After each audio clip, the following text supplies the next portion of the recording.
How am I going to get 2 sig figs out of this? 1.0 times 10. There's only one way to do it, and that's scientific notation. Remember we did that last week? Scientific notation. That was in chapter 1. 1.0 times 10 to the second, because in sig fig rules, this has to be between 1 and 10, right? All these digits are significant when you write scientific notation. This is the only way you can write 100 with 2 sig figs. Okay, fair enough?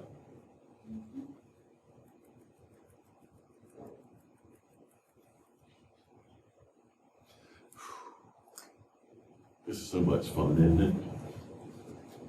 Who's really having a blast right now?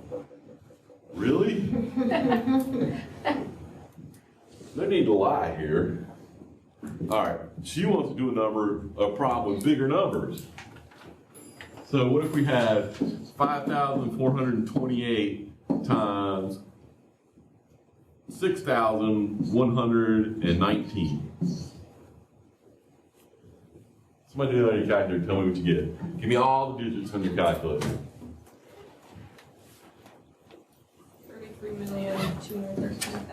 33,213,000. 33,213,932. 932. Woo! So what do we got? Get it down to 4.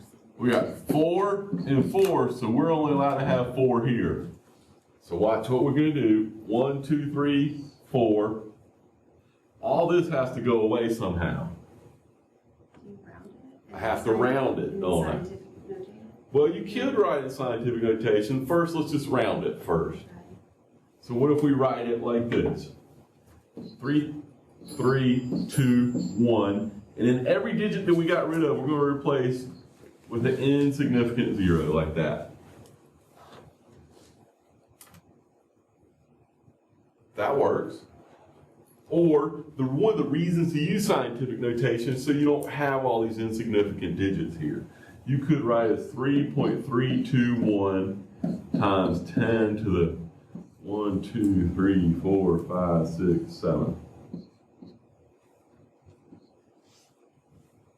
Like that. Either way works. Now, on your calculator, where is it real common that you get lots of extra sig figs in? Well, when you multiply big numbers, or when you divide, right? What if I take 3 divided by 2?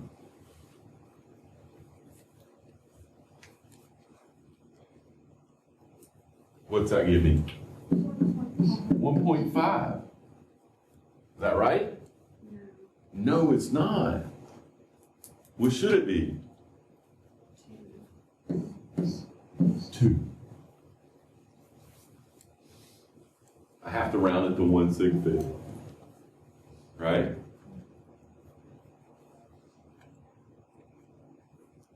Or, better example, maybe 1 divided by 3. If you do it on your calculator, what do you get?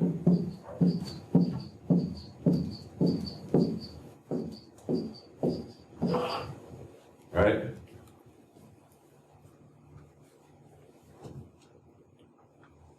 As many digits as you put on your calculator will all be 3s. Is that right? 1 sig fig, right? So what's the answer? 0.3. 1 sig fig.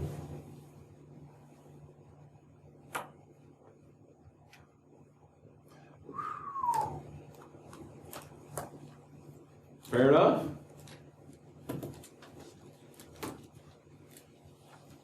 We're good?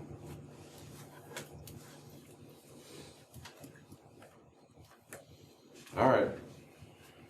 What if we did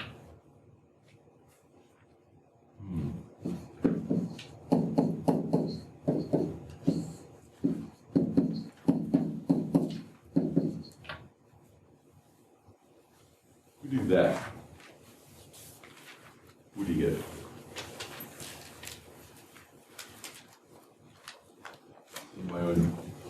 Do it on your calculator. And tell me exactly what you get on your calculator. What do you get? 2 times 10 to the fifth. So what everybody got? Practicing on your calculator, doing scientific notation.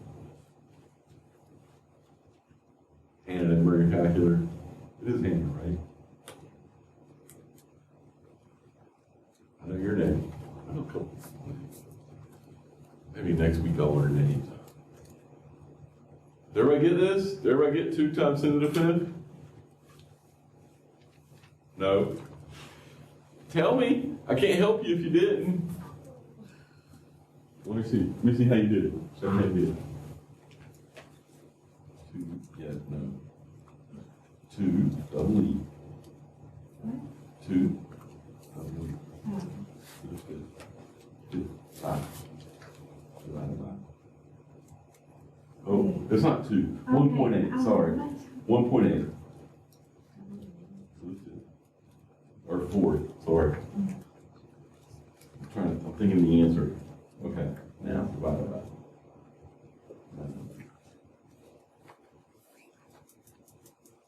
Down.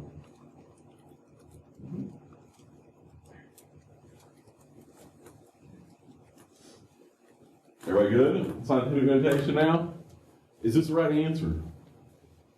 This is what your calculator will give you, or if you don't have a scientific notation mode, it'll be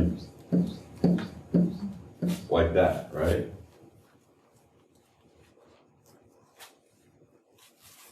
Is this right? No. No. What's wrong with it? How many sig figs do I have here? I only have 1 here. Okay? So I need to change that. 2.0 times 10 to the 5th.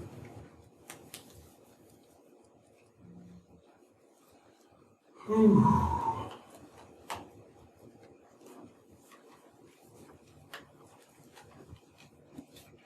Are we good? Yes? No? All right, so what's the rule when you multiply and divide? The number you start with that has the least number of sig figs, that's how many you report your answer. Okay? So if one of them has 10 and the other one only has 1, you only report 1 in your final answer. And how do you get there? You round off. Okay? Fair enough? Now, multiplying and dividing is the easy part. Students often have trouble when it comes to adding and subtracting. Okay? Are we ready to do adding and subtracting? Are we? Yeah. Well, what about you? All right, let's see if we can add and subtract. I'm not going to write the rule on the board. I'm going to put an example up here first. Let's say I gave you $1 million. But you didn't count it. So this is what you got. How many sig figs there? Only 1, isn't there? So you're not real sure if it's exactly $1 million or not. Looks like $1 million. Hopefully it's close. And then Matt comes along and she gives you $1. That's pretty obvious, right? It's a dollar bill, $1. So how much money do you have?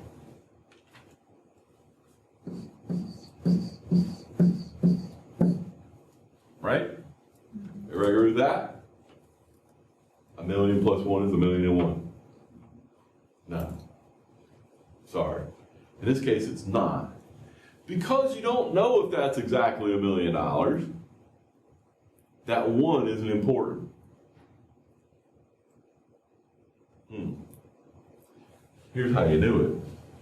I take and I circle the last sig fig in each number.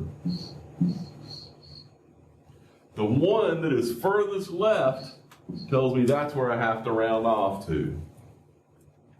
So the answer here technically is still $1 million.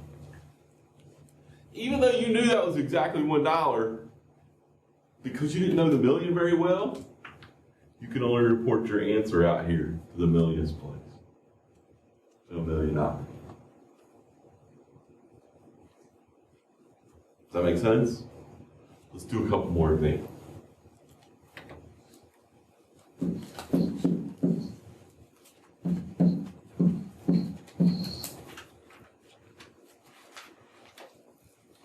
What about these two right here? What's the answer? 10. Well, if you want to carry that down there, you can do that, right?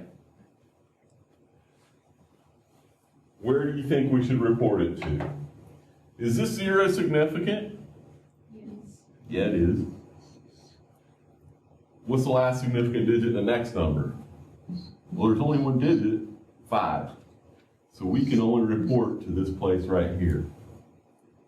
But that place must be significant. So the answer must be like that. I have to make the ones place significant here. Okay? Fair enough?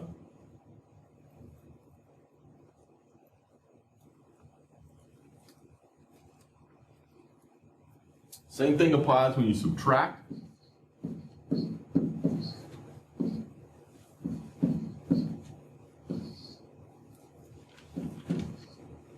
What if we had it like this?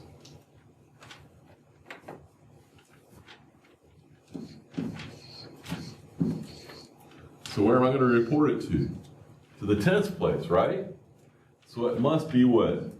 10.0.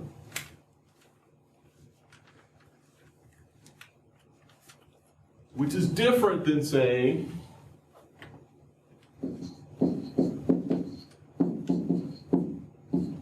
25 minus 15, because that's now just 10. Here I have 3 sig figs. Here I can only have 2. Okay?